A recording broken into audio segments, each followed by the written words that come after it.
daripada marah, mending cari ilmunya.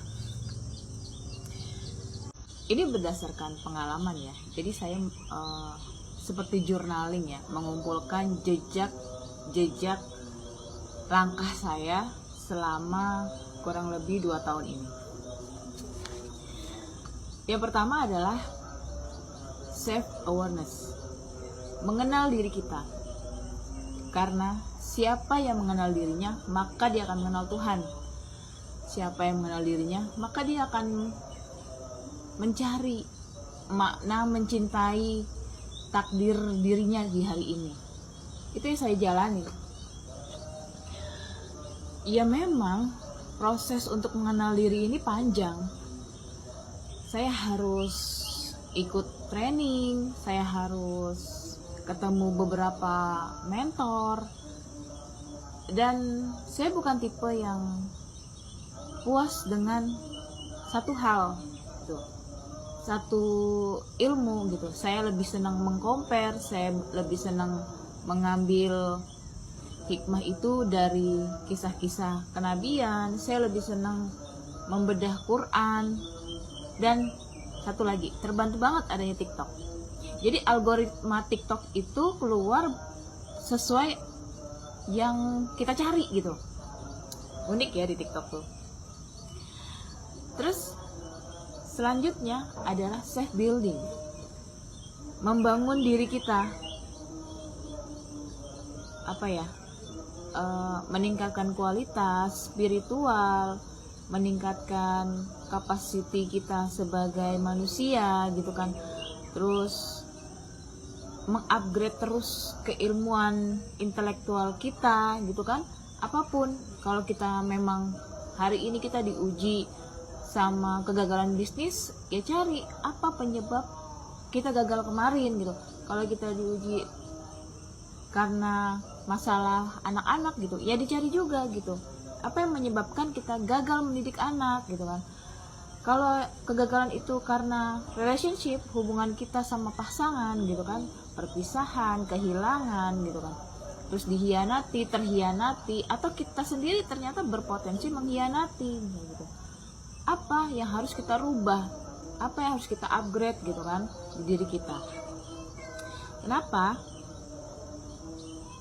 Emotional intelligence, mempunyai emosi yang stabil itu anugerah gitu.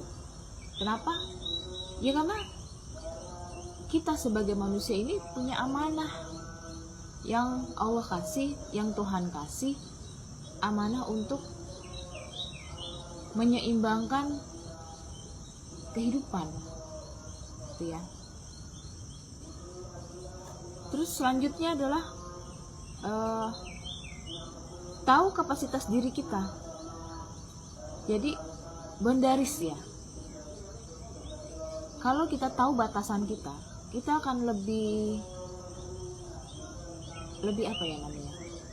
kita akan lebih powerful untuk menjalani sebuah keputusan, menjalani sebuah relationship, menjalani sebuah amanah gitu. Kenapa? Karena kita tahu ketika kita mengiyakan suatu hal, berarti kita tahu konsekuensinya. Dan punya batasan atau boundaries itu bukan kelemahan, tapi sebuah kebijaksanaan. Yang saya rasakan di 2 tahun ini, lebih fokus aja gitu. Kalau kita punya batasan, lebih fokus, lebih terarah, merasa hidup punya makna gitu. Karena kita tahu batasan kita, dan kita tidak memaksakan hal itu harus berjalan gitu. Jadi kemarin tuh saya sampai ketemu kata-kata growing too low, growing too fast gitu. Jadi bertumbuhlah dengan perlahan gitu, bukan bertumbuh dengan cepat.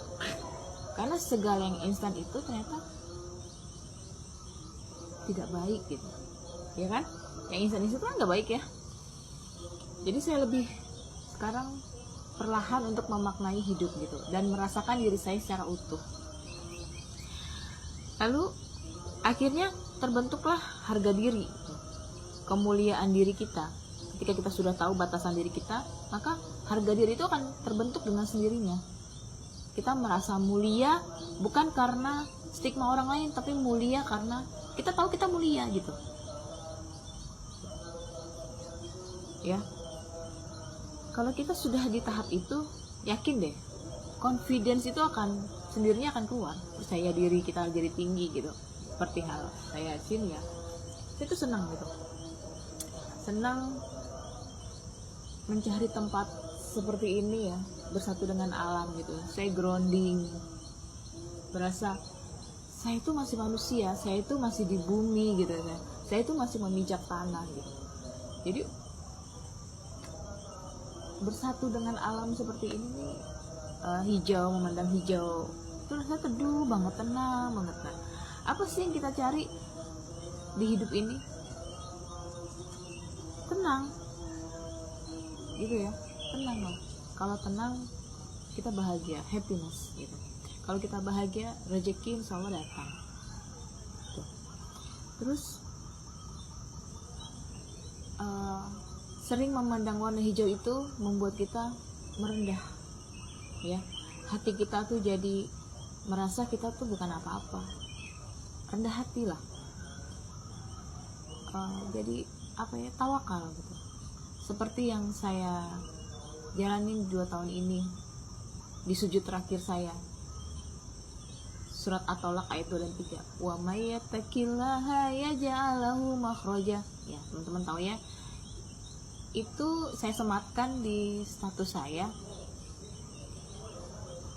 Ayat 1000 dinar itu saya lakukan sampai hari ini di sujud terakhir saya setiap sholat. Jadi kalau makin banyak sholatnya, makin banyak untuk mengucap ayat 1000 dinar itu. Kenapa? Bukan semata-mata kita berharap langsung ada uang di depan kita, bukan gitu. Tapi memunculkan abundance mindset gitu.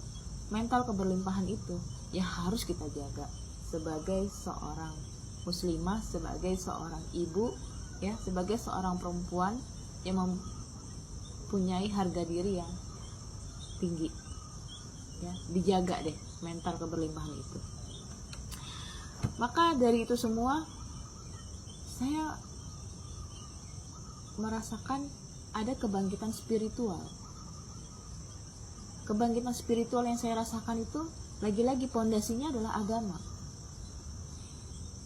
Karena apa? Saya lebih senang mencari kisah, mencari hikmah itu dari Quran, dari kisah-kisah kenabian gitu. Dari Maryam, ya kan? Bagaimana Maryam dalam keadaan hamil, tidak ada suami, ya kan? Tidak ada dukungan siapapun, sampai akhirnya Maryam mengasingkan diri, melahirkan sendiri. Lalu ada kisahnya Khadijah yang menjadi janda 15 tahun dari pernikahan keduanya yang ama Allah dipisahkan dengan pasangannya karena jodohnya sudah selesai, tapi Khadijah menunggu 15 tahun ya untuk struggle. Apalah saya yang baru 2 tahun ini ya, yang baru mau masuk tahun ketiga, nggak apa-apa, saya nikmati gitu, saya maknai hidup saya hari ini, insya Allah gitu. Jadi kebangkitan spiritual itu pondasinya tetap agama.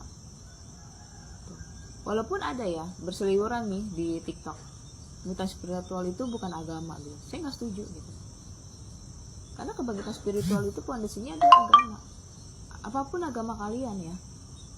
Kalau saya seorang muslim, seorang Islam, pondasi saya untuk meningkatkan spiritual saya, terus mengupgrade emosional intelligence saya ya dengan zikir gitu. Karena makanan orang kelaparan itu adalah zikrullah.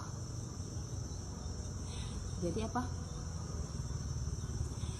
Kalau kamu punya masalah hari ini, yuk dicari jawaban. Semua ada di agama.